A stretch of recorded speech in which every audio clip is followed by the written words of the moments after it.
person I identify as probably the biggest spiritual mentor in my faith, who probably discipled me more than anyone else into a follower of Jesus, used to often ask the question, what is your burning bush? How has God come to you and called you? What moment in your life can you identify where God came to you in a life-altering manner and sent you out with purpose into the world?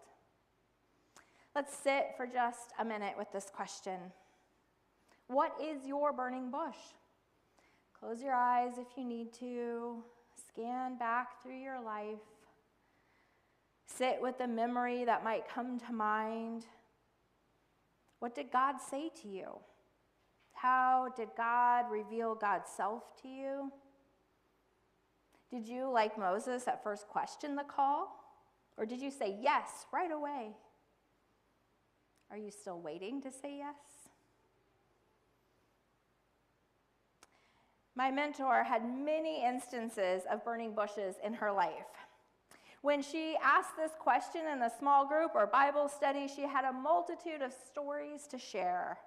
I heard her talk about laying out under the stars one night and realizing that her own finite existence was a part of God's great universe and that she was loved by the creator of the universe.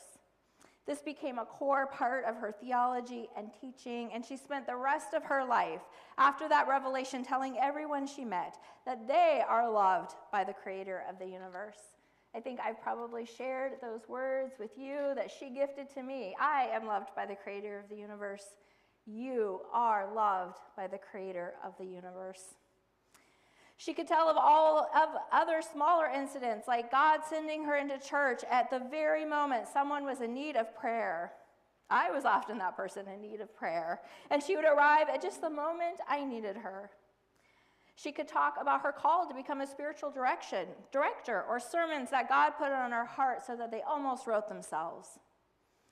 A friend in common called my spiritual mentor, who was her spiritual mentor as well, a thin space. You might have heard places on earth called thin spaces, where when we're in those places, we feel somehow closer to God. And my spiritual mentor was a person who, when you were around her, you just felt closer to God.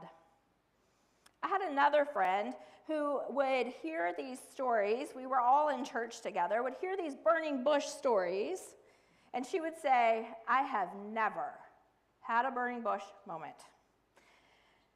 God has never spoken to me. God has never come to me and sent me off with some specific command or call. And as she would say this, there was a hint of sadness and loss, as if her faith was somehow not complete because she had never, like Moses, stood before a bush that was on fire and heard God's voice saying, go and do. Maybe, as we sat in silence earlier, looking back over our lives for a burning bush moment, you, like my other friend, haven't had one. The truth is, my non-shrubbery on fire friend was just as faithful, just as much a follower of God, just as much a mentor to me as my spiritual mentor with so many burning bush moments. She discipled me. She continues to disciple me as much, if not more, than my spiritual mentor. She lives out her faith on a daily basis, largely right now in her life by feeding people at Community Lifeline in Shelton, at least once a week and more often if needed. She has been doing this for years. She serves her church faithfully. I don't think that there is a position on the roster at church that she has not held. She's currently chair of trustees, and in her words, not because I know anything about buildings, but because I was willing to say yes. She gives of her time and her money generously. She prays for people whenever they ask. She's led Bible studies, participated in Bible studies, and is always mentoring people in faith. Like my mentor, I have had experiences I can identify as burning bush experiences, and these experiences have guided my life and directed me towards God's will as I discerned it. They get my attention. Refocus me and wake me up. Point me toward the presence of God that is at work in the world. That is what theophanies, or the visible manifestation of God to humankind, are meant to do. Throughout the biblical narrative, God will appear to people in order to direct them towards God's will for their life, but always in relation to the larger welfare of God's people. Theophanies, when they happen, reveal God to humanity and embody the words that God spoke to Abraham at Abraham's theophany. You are blessed to be a blessing. These revelations are always about God's larger work in creation through the person who receives the theophany. Moses is given purpose in God's call from the burning bush, but that purpose is the liberation of God's people from the crushing hand of Pharaoh. In our Generation to Generation series, tracing the story of God and God's people through the Abrahamic family, we have seen and read about multiple theophanies. God spoke to Abraham and said, "Go to the place I will show you, and you will be blessed to be a blessing." God came to Abraham and Sarah and told them that they would have a child who would be the ancestor of God's people and who would end up as numerous as the stars in the sky. When Abraham and Sarah cast out Hagar and Ishmael to die in the desert, God came to Hagar and saved her and her son from death, and then made a promise to Hagar about Ishmael that mirrored the one God had made to Abraham and Sarah. God came to Abraham again and told him to take Isaac, his son, to the mountain and to make a sacrifice. And then on the mountain, at the moment when all was about to be lost, God's voice broke through and told Abraham to find the sacrifice in the bushes, a ram, instead of Isaac, putting an end to the practice of child sacrifice for God's people.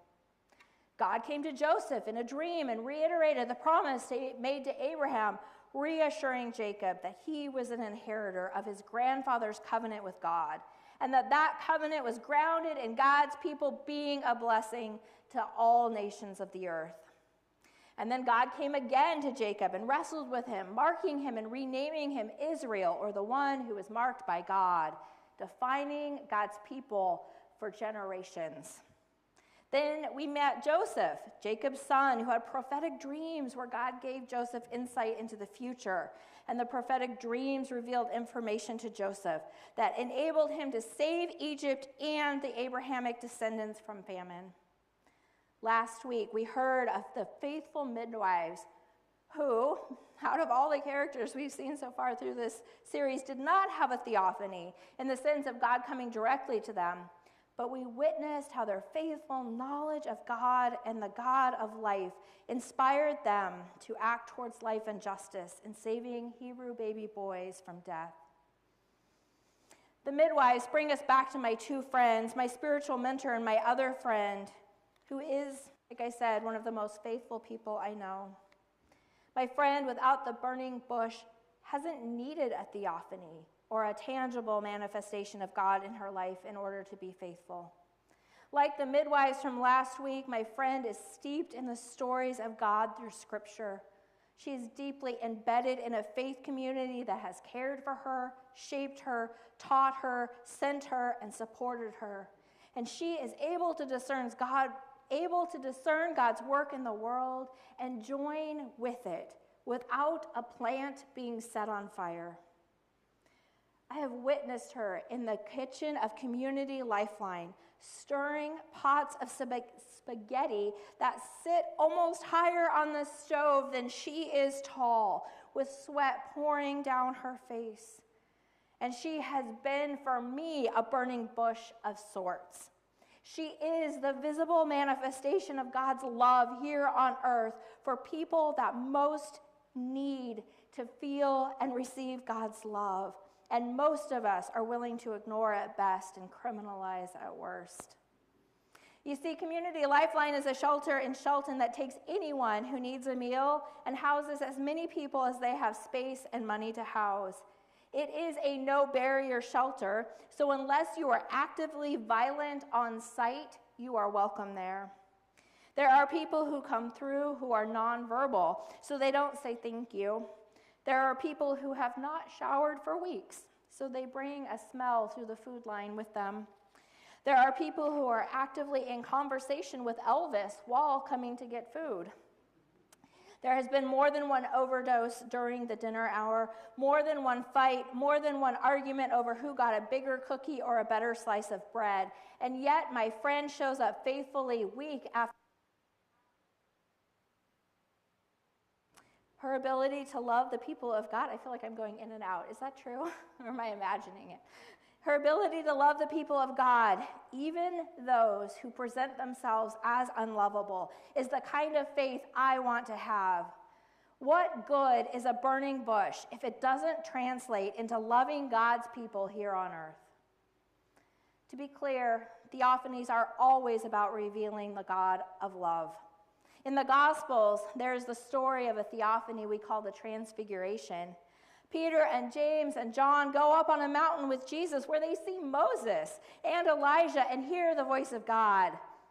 Peter wants to stay on that mountain and bask in the glory of the presence of God. And Jesus says, no, our work is among the people. The mountaintop experience, the theophany, is meant to reveal Jesus' identity to the disciples so that as they are called to build the church, they know who they are building it around.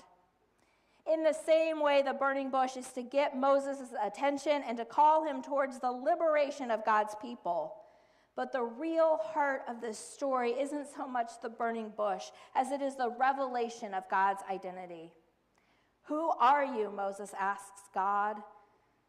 And God answers Moses with perhaps the most cryptic answer in all of the Bible, the all-encompassing I am.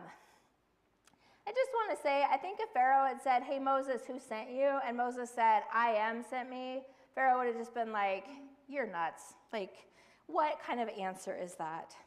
And yet, maybe it's the only answer that can really capture who God is. God says, this is my name forever, and this is my title for all generations.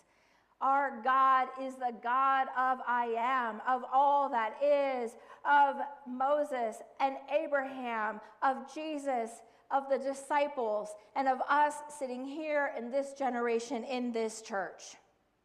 And really, until God reveals God's self to us in Jesus, this might be the pinnacle of God's revelation to God's people. God is telling Moses everything Moses needs to know in order to confront Pharaoh, to lead the people out of Egypt, and to sustain them through the 40-year journey in the desert. I am, God says, all that there was, all that there is, and all that there will be. I am the God of the ancestors and the God of the future. I am the God of life and liberation. I am the God of redemption and healing. I am the God who sees and hears and responds. This theophany comes to Moses, but it does not belong to Moses alone. It is our theophany too. Maybe we don't need the burning bush or the voice from heaven to know who God is and what God is calling us to do. Our God is the same God who's revealed to Moses with a call towards liberation. Our God is the same God who comes to the midwives through the stories handed down generation to generation and called them towards life. Our God is the same God who came to Joseph in dreams and called him to forgiveness and care of those who had harmed him. Our God is the same God who came to Jacob and reiterated that all God's blessings are for the blessing of the world. Our God is the same God who came to Hagar and Ishmael in the desert and redeemed them. Our God is the same God who came to Abraham and Sarah and made a promise to them that has yet to be broken. When we wonder, what is God calling us to do? We can find the answer generation to generation in the story of God and God's people. The answer is we are called to liberate, to redeem, to forgive, to care for the hungry, to advocate for life, and to bless others. Are we alone in this call? No. We are sent by the great I am, who is with us from generation to generation. We started by spending a moment recalling, if we have one, a burning bush moment. I want to end with a different spiritual practice. I want to reframe our question. Rather than asking, have you had a life-changing revelation of God like Moses does in the burning bush? Instead, I want to ask, who is God to you? Who is this God that we follow? And in the knowing of who God is, in whatever way that comes to you, who then are you called to be?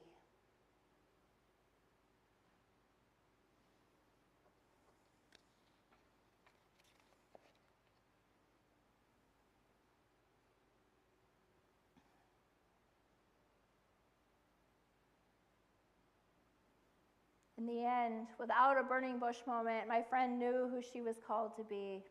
She was called to be the presence of God and the hands of Jesus in serving those who are sometimes unservable. She was called to know the God of love and to share that love with others through her tangible service in the church and in the world. Burning bush or not, the God of life and liberation is present with us, blessing us and sending us in the world to bless others. Let us be the inheritors of the promise God made to Abraham and Sarah, the redemption God gave to Hagar and Ishmael, the covenant God established with Jacob, the forgiveness God granted to Joseph to share with his brothers, the call to life God gave to the midwives, and the revelation that came to Moses. May this be the God that leads us to bless others as we have been blessed. Amen.